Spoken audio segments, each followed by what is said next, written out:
datang mendoakan waladun salihun, anak ibu yang masuk Jannatul Firdaus. Hari ini ada orang yang terbujur di ruang ICU, tidak bisa berwudu, tidak dapat duduk. Mau bertayamum pun mesti ditayamumkan orang lain. Padahal kemarin dia adalah orang yang gagah perkasa dengan harta dan kekuasaannya. Tapi begitulah hidup. Semuanya serba tiba-tiba dan tanpa diduga dia datang. Senang dan susah, sakit dan sehat, hidup dan mati dalam kuasa Allah Subhanahu wa ta'ala. Menetes air mata menyesal, namun yang lalu tak dapat diulang kembali. Sayup-sayup suara azan dari menara masjid menembus lubang-lubang angin di celah jendela. Air mata penyesalan masih ada, alhamdulillah. Masih diberikan Allah Subhanahu wa ta'ala sakit. Bagaimana dengan yang mati mendadak secara tiba-tiba melangkah keluar dari rumah, bukan dengan kata bismillah, tidak pula bismillah tawakkaltu 'ala Allah wala haula wala quwata illa billah, tapi dalam perbuatan maksiat dan dosa. Kematian datang tiba-tiba. Tidak ada roh gentayangan dalam Islam. Roh dalam kuasa Allah Subhanahu wa ta'ala. Yang baik-baik letaknya illiyin, yang buruk, jelek, jahat, busuk, sijjin. Tidak ada satupun manusia yang bisa memanggil, mengundang, mendatangkan roh manusia. Tapi tradisi ini sudah lama berlangsung. Ketika Syekh Muhammad Abduh dalam masa pelariannya ke Paris, Prancis, bersama tokoh Islam yang terusir dari Mesir, Jamaluddin Al-Afghan. Mereka juga punya tradisi di sana menghadirkan roh, dan Syekh Muhammad Abduh diundang dalam acara itu. Kata Syekh Muhammad Abduh, kalau memang betul kalian bisa menghadirkan roh, tolonglah undang roh Nabi Isa alaihissalam, karena aku ingin bertanya kepadanya, apakah dia mati disalib atau bagaimana keadaan yang sebenarnya. Apa jawab mereka? Ini roh istimewa yang tak dapat dijemput dan diundang oleh siapapun. Undanglah roh Nabi Muhammad SAW, karena aku ingin bertanya tentang hadis-hadis. Aku ragu apakah ini hadis sahih atau hadis dhaif. Kata mereka, ini roh spesial. Itu hanyalah silat lidah belaka. Roh dalam kuasa Allah Subhanahu wa ta'ala. Lalu kalau ada yang bisa mendatangkan roh, sesungguhnya siapa yang berkata itu? Mengapa suaranya mirip? Mengapa dia tahu lokasi, tempat kejadian peristiwa per pekan, per hari, per jam, per detik? Karena sesungguhnya manusia lahir dia didampingi oleh jin yang disebut dengan qarin. Ya'shu an dzikrir rahman, siapa yang tidak berzikir mengingat Allah, nuqayyid lahu syaitanan fahuwa lahu qarin, maka kami akan ikatkan ke tubuhnya syaitan, dan syaitan itu menjadi fahuwa lahu qarin, yang senantiasa bersama dengan dia. Itulah mengapa kita pagi membaca wirid-wirid Al-Fatihah, Qul huwallah, Qul a'udzu bil falaq, Qul a'udzu birabbin nas, pangkal Al-Baqarah, ayat kursi, ujung Al-Baqarah. Para mursyid tarekat Naqsyabandiyah, Syadziliyah, Al-Khalwatiyah, Al-Qadiriyah memilih wirid-wirid tertentu, diajarkan dan diamalkan murid supaya terselamat dari godaan jin, syaitan. Tapi kemudian ada orang yang berkawan, berteman dengan setan, dia panggil setan, lalu kemudian setan itu berkata, akulah si fulan, suaranya mirip, tahu berbagai peristiwa yang pernah terjadi dalam kehidupannya. Sesungguhnya itu adalah setan memanggil setan. Islam mengajarkan roh dalam genggaman, qudrat, iradat kuasa Allah subhanahu wa ta'ala. Ada masanya roh itu ditiupkan kembali ke dalam jasad untuk merasakan azab kubur dan nikmat kubur. Maka kita mendoakan mereka, Allahumma ja'al qabrahu raudatan min riyadil jinan. Jadikanlah kuburnya salah satu dari taman-taman surga. Tapi ada juga doa supaya dijauhkan, la taj'al qabrahu hufratan min hufarin niran. Jangan sampai kuburnya menjadi salah satu lubang dari lubang-lubang neraka. Itu pula yang dipesankan Sayyidina wa Maulana wa Syafi'ina wa Dhukhrina wa Qurrati A'yunina Muhammadin sallallahu alaihi wasallam kepada Sayyidatuna Aisyah radhiyallahu anha. Kalau engkau lewat di pemakaman Baqi, janganlah mulutmu diam saja. Doakanlah mereka. Assalamualaikum ya ahla diyar minal mu'minin wa inna insyaallah bikum lahiqun. Yarhamullahul mustaqdimina wal mustaakhirin. Nas'alullah lana wa lakumul afiyah. Assalamualaikum ya ahla diyar. Keselamatan untuk kamu wahai penghuni kubur. Wa inna insyaallah bikum lahiqun. Sesungguhnya kami pun akan menyusul kamu lambat laun, esok pagi, petang, sore, pasti akan menyusul kamu. Yarhamullahul mustaqdimin. Allah mencurahkan rahmatnya untuk orang yang mati duluan, wal mustaakhirin, dan yang datang belakangan. Nas'alullah lana wa lakumul afiyah. Kami tetap selalu memintakan kebaikan kepadamu ya Allah, ya dzal jalali wal ikram, ya fa'alul lima yurid, ya man qada amran innama yaqulu lahu kun fayakun.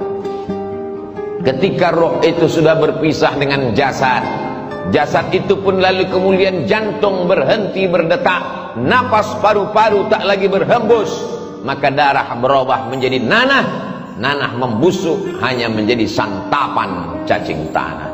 Tapak rumah yang dibeli dengan hasil kerja keras, arsitek yang diundang, dipanggil khusus untuk menggambar sesuai dengan selera, uang halal haram hantam semuanya. Sampai masanya satu jengkal pun tidak ada yang mau menerima jasad di rumah itu. Tetap diasingkan ke tempat yang jauh, taman pemakaman umum. Mana raja-raja, sultan-sultan Melayu yang gagah perkasa, Siak Sri Indrapura? Tidak dikenang. Tapi siapa yang mengenang? Yang dikenang adalah Masjid Shahabuddin. Sempat membangun masjid. Itulah mengapa para ulama, para alim ulama mengingatkan para zu'ama, penguasa, untuk membangun masjid. Karena ketika ruh sudah berpindah ke alam barzakh, barzakh artinya pemisah, dia tidak disebut dengan dunia karena orangnya sudah mati meninggalkan dunia. Dia tidak disebut dengan akhirat karena alam masih terkembang, dunia belum kiamat. Pemisah antara dunia dengan akhirat, dia adalah alam barzakh. Mana bupati, gubernur dan wali kota, semuanya selesai dalam 2 periode, mati menghadap Allah. Tapi masjid yang pernah dia bangun dalam wilayah kekuasaannya, namanya tak dikenal, tak diingat orang, tapi pahala tetap mengalir ke liang lahat kuburnya. Ketika kekuasaan masih ada di ujung tangan, tanda tangan masih berlaku, tolonglah agama Allah, karena semuanya hanya sekedar mimpi belaka. An-nasu niyam, manusia ini semuanya tertidur. Falamma matu, ketika mereka mati, intabahu, barulah mereka tersadar, terbangun dari tidur yang panjang, lelap sampai mengigau. Ternyata hanya mimpi jadi orang kaya, mimpi menjadi penguasa, mimpi menjadi orang yang dipuja-puja. Ketika kematian datang, semuanya tinggal baju besar, kemewahan dan kemegahan, harta benda kendaraan. Sedetik setelah kematian, dia mulai dibagi-bagi, dipotong-potong, dicabik-cabik oleh ahli waris. Kalau anak sempat disekolahkan ke pondok pesantren tahfiz Quran, dia yang akan mengantar sampai ke liang lahat, dia yang akan mengiring ke pemakaman, dia yang turun ke bawah meletakkan ke liang lahat, dia tempelkan hidung orang tuanya. Karena begitu yang diajarkan menurut sunnah Rasulullah SAW. Setelah itu dia ke atas, dia bacakan talqin, dia kirimkan doa. Di tengah malam dia terjaga, menetes air matanya, berkata, Rabbighfirli wa liwalidayya warhamhuma kama rabbayani shaghira. Anak tak sempat dididik karena kesibukan dunia. punya jabatan tidak sempat dipakai untuk menolong agama, harta dipergunakan untuk perkara yang sia-sia, hidup sejenak, tapi resiko yang dirasakan khalidina fiha abada, kekal untuk selamanya. Orang-orang yang mati itu ditanya oleh Allah Subhanahu wa ta'ala, apa yang kalian inginkan hai orang mati? Apa kata mereka? Laula akhartani ila ajalin qarib, berikanlah kami tambahan ajal waktu supaya kami bisa hidup sekejap, sedetik, semenit ya Allah. Kalau kuberi kau hidup, kau mau apa? Fa as-saddaqa, aku mau bersedekah. Wa akum minas salihin, aku ingin beramal soleh. Dulu waktu disiakan, kalau masih sempat wudhu zuhur untuk sholat asar, karena sholat asar hampir saja waktu zuhur itu berakhir, masih lagi di ujung laknat Allah, tapi masih turun rahmat Allah. Tapi kalau sholat itu tinggal nyata tanpa ada beban karena dilakukan berkali-kali, la kafarata laha illa dzalik, tidak ada yang bisa menebus sholat kecuali sholat itu sendiri. Semua tinggal menjadi kesia-siaan. Wa qadimna ila ma amilu min amalin, semua amal perbuatan yang sudah kau lakukan dulu kami datangkan, kau lihat, kau pandang di depan kelopak matamu. Faja'alna haba'an mansura, kami jadikan amal itu terbang seperti debu dihembus angin, tepung melayang di udara, tak bermakna, tak dapat menolong. Padahal orang-orang beriman melihat amal kebaikannya, faman ya'mal mithqala dzarratin khairan yarah wa man ya'mal mithqala dzarratin syarran yarah. Tapi apa mau dikata? Kata-kata tak lagi bermakna. Penyesalan hanya tinggal derita yang dibawa menghadap Allah Subhanahu wa ta'ala.